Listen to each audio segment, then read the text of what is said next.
Okay, I'm making this video because I see a lot of ads on my TikTok about quit vaping. This is how I quit vaping. This is how I do this. This is how I do that. And genuinely, overall, I'd like to say that somebody who has struggled vaping for years, I've been doing it for years, and it's been a really bad habit, and I've tried to quit multiple times, and I've struggled each time, that the way that they're making it out to be is nothing like it is at all. I have been now about a day and a half not completely free of nicotine, but the thought of getting something new makes me want to vomit. So my friend comes over today, be getting lollipops, and I'll be alternating onto that to help.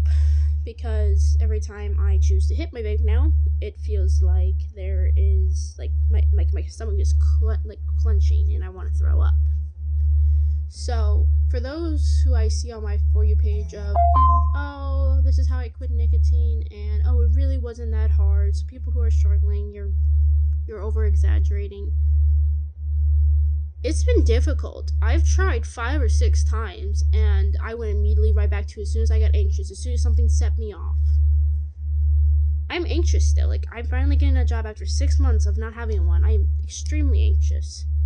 But instead of using something that's just going to make it 10 times worse, I am trying to get out of it, prioritize my medications, my relationship, and the good positive things about it. Like, I've been out of a routine for 6 months. I've been just cooped up in my apartment, laying down, hardly getting off the bed except for when I need to shower, brush teeth, eat, food, repeat.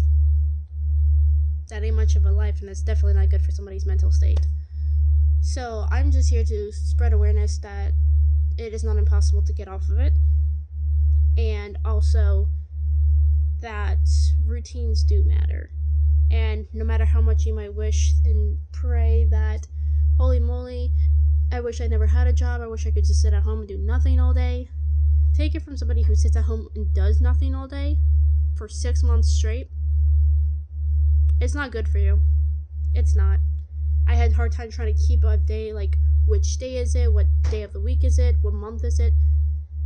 When you don't have a lot of friends and you move to a different area and you're an adult, it's more difficult to keep that up. Not to mention, I moved to an area that I wasn't super comfortable with, so driving around was almost a no-go for me, because I've been in some car accidents, so the thought of driving anywhere where I didn't feel comfortable, I was like, nope, I'm good. I'm gonna stay out of it. So, what I'm trying to put out there pretty much is, like, no matter how much you're struggling, no matter how much you might wish something is different, just stay true to yourself. And also, having a routine is very important for your mental health and for you. Because if you just cope and you sit inside all day, you don't do anything, you don't, exchange conversations with people, you don't speak to people, you're not going to get any better. You're just going to sit there and make up excuses in your own brain of how to feel. When in reality, you might be sitting there feeling like you're slowly losing yourself. And, I'm going to be having to take a big push on, this upcoming next Wednesday. I'm going to have to drive out of my comfort zone and drive somewhere that I've never been to. And I'm terrified. But I'm gonna do it because I need this job. I need to better myself. I need to better people around me. And so that's what I want to talk about. And I also want to talk about this as well. I'm seeing all these famous people throw cash around like it's nothing and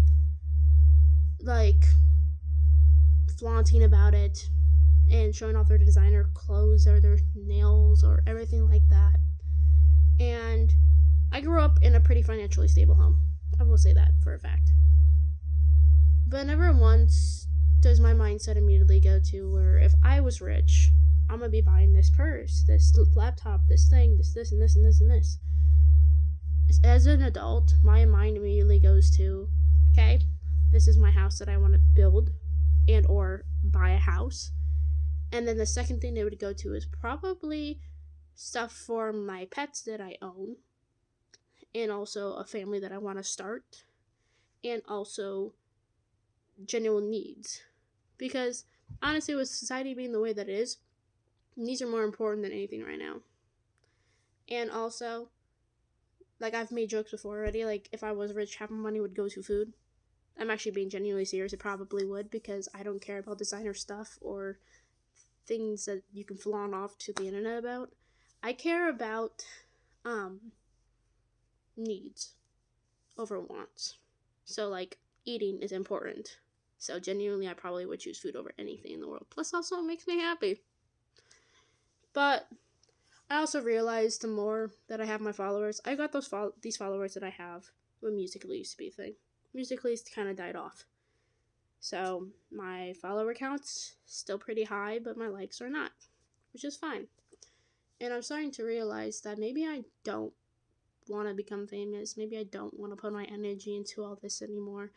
And I say that because I see the people who are famous. I see all the hate they get, all the fake stuff that they have to do, not be who they want to be. And like, when I be me, I don't get much likes, but the moment I try to act different or do something that's not really me, that I'm not really having fun doing, kind of blows up a little bit. And honestly, I'd rather be myself than put up this fake act for somebody else just to enjoy it. And honestly, I don't feel like I should prioritize what others feel about me over my own opinion. So, I don't care. I don't care what you think of me. I don't care to have people blow up my videos or to try to be famous anymore, to make it as a living or a source of feeling like I'm prioritized in the world. I don't need it. I don't need the fake gross stuff. What I need is to be myself, focus on me, focus on what's in front of me, which is trying to grow my life, start a family, and just live a happy life. Because what's the point of having a life if you can't live it to the fullest? Well, thanks for listening to me ramble.